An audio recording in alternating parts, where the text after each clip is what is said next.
Hello বন্ধুরা, সবাই কেমন আছো? Good morning. আমার একটি নতুন মিনি ব্লগে তোমাদেরকে অনেক অনেক স্বাগত। আর যারা নতুন, চ্যানেলটাকে অবশ্যই সাবস্ক্রাইব করে দেবে। এই দেখো বন্ধুরা, এটা হলো আমার টবে লাগানো জবা গাছ। এই গাছগুলো নিচে থাকে। আমার ছাদে কিছু গাছ আছে, তোমরা দেখেছো।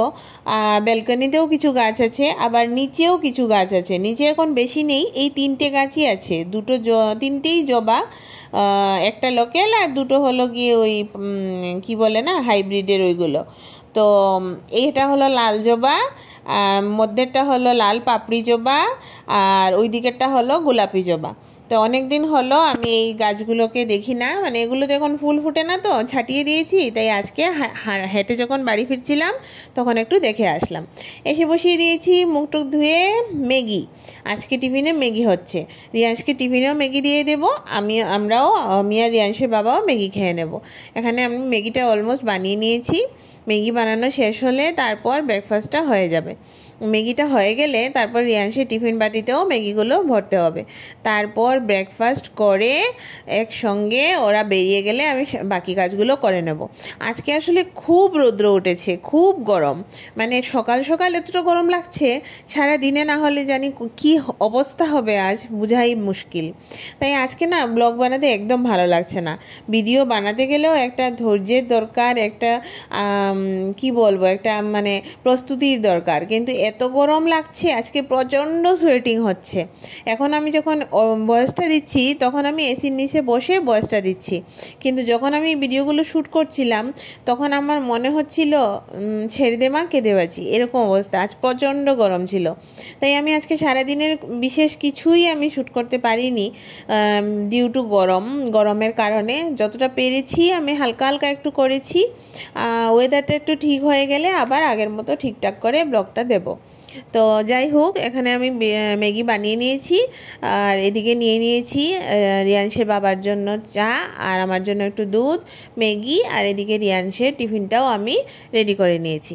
রিয়াংশের টিফিনটা একবার ব্যাগে ভরে দেব, আর আমরাও ব্রেকফাস্ট করে নেব। ব্রেকফাস্ট করার পর ওরা বেরিয়ে যাবে। ওরা বেরিয়ে গেলে পরে তারপর আমি সারাদিনের সব কাজগুলো আশিপাশি যা আছে সব করে নেব। কিন্তু আজকে আমি আগেই বলছি, আমি সব কিছু রেকর্ড করতে পারবো না, কারণ আজকে প্রচণ্ড গরম, প্রচণ্ড রৌদ্র, মানে বলার মতো নয়। এদিকে আমি স্নান টান করে রেডি হয়ে গেছি, যাব স্কুলে রিয়াংশকে আনতে। কিন্তু আজকে ঘরে মরিচ নেই, লঙ্কা নেই, তাই আমি আমার গাছ থেকে কিছু লঙ্কা পেড়ে নিতে এসেছি। আমার গাছে প্রচুর লঙ্কা হয়েছে, তোমরা জানো। তো আমি প্রায়ই আমার গাছ থেকে লঙ্কা পারি, আর লঙ্কাগুলো খুবই ঝাল ঝাল হয়, খেতে খুবই ভালো লাগে। তো আমি আমার গাছ থেকে কিছু লঙ্কা নিয়ে নিচ্ছি। এই দেখো আমার গাছে কত সুন্দর সুন্দর লঙ্কা হয়েছে।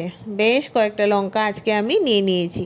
ওদিকে রৌদ্র দেখো ঝিকঝিক করছে, ঝলমল রৌদ্র। তো সকালবেলায় পাড়ার ইচ্ছে ছিল, কিন্তু এত রৌদ্র ছিল ব্যালকনিতে যে আমি কোনোভাবেই আসতে পারলাম না ব্যালকনিতে। এখন রৌদ্রটা ব্যালকনি থেকে একটু সরেছে, তাই ভাবলাম স্কুলে যাওয়ার আগে আমি কিছুটা লঙ্কা পেড়ে রেখে যাই। এখন আমি লঙ্কাগুলো পাড়া হয়ে গেলে স্কুলে চলে যাব। রিয়াংশকে নিয়ে এসে আজকে যা পারি একটা বানিয়ে ওকে খেতে দিয়ে দেব। আজকে আমার কিছুই করতে ভালো লাগছে না। আজকে আমি বিশেষ করে কোনো রান্নাই করিনি। কি রান্না করব এই গরমে? গরমে প্রাণ বেরিয়ে যাচ্ছে, এতটা গরম। আমি যখন যাব ওকে আনতে, আমি সত্যি ভাবছি কি করে যাব। এতটা গরম এই বছর পড়েছে যে কিছু বলে বোঝানোর মতো নয়। সে যাই হোক, লঙ্কা বেড়ে নিয়েছি আমি।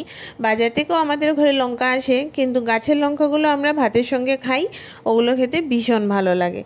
তো এখন আমি চলে যাব স্কুলে, রিয়াংশকে নিয়ে এসে ওকে খাইয়ে দিয়ে তারপর আমি খাবো। এখন আমি চলে এসেছি।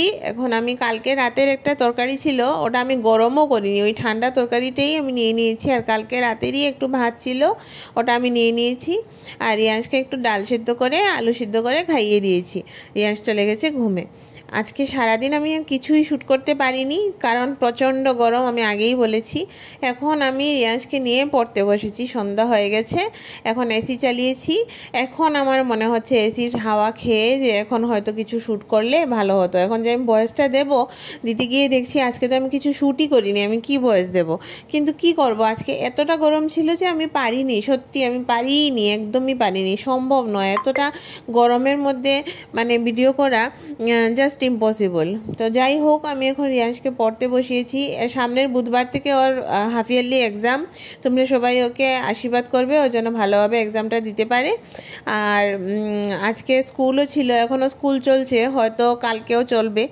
আর হয়তো সোম মঙ্গলবারটা বন্ধ দেবে, বুধবার থেকে ওদের এক্সাম শুরু হয়ে যাবে।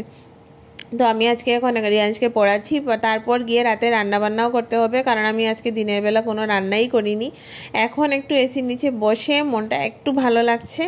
এখন মনে হচ্ছে যে কিছু শ্যুট করে রাখলে হয়তো বা এখন আমি বয়সটা দিতে পারতাম। তো যাই হোক, যেটা হয়নি তো হয়নি, কিছু বলে লাভ নেই। আজকে এতটুকুই হয়তো ব্লগটা থাকবে। কালকে আমি চেষ্টা করব, যদি ওয়েদারটা একটু ঠিকঠাক থাকে তাহলে বেশি করে শ্যুট করার। এই দেখো এসি চালিয়ে এখন বসেছি, এখন মনটাও শান্ত হয়েছে, ওয়েদারটাও মানে রুম টেম্পারেচারটাও, আর এখন বেশ ভালো লাগছে। সারা দিনে এখন আমি চুল টুল ছেড়ে আরাম করে বসেছি, কারণ সারাদিন তো চুল মানে কি বলবো, বেঁধে রাখা ছাড়া কোনো উপায় নেই। আজকে এতটা সোয়েটিং হয়েছে না যে কিছু বলার নেই। তো যাই হোক, আজকের ব্লগটা এতটুকুই থাকলো। তোমাদের কেমন লাগলো অবশ্যই জানাবে। ভালো লাগলে একটা লাইক করে দেবে, চ্যানেলটাকে সাবস্ক্রাইব করে দেবে। টাটা।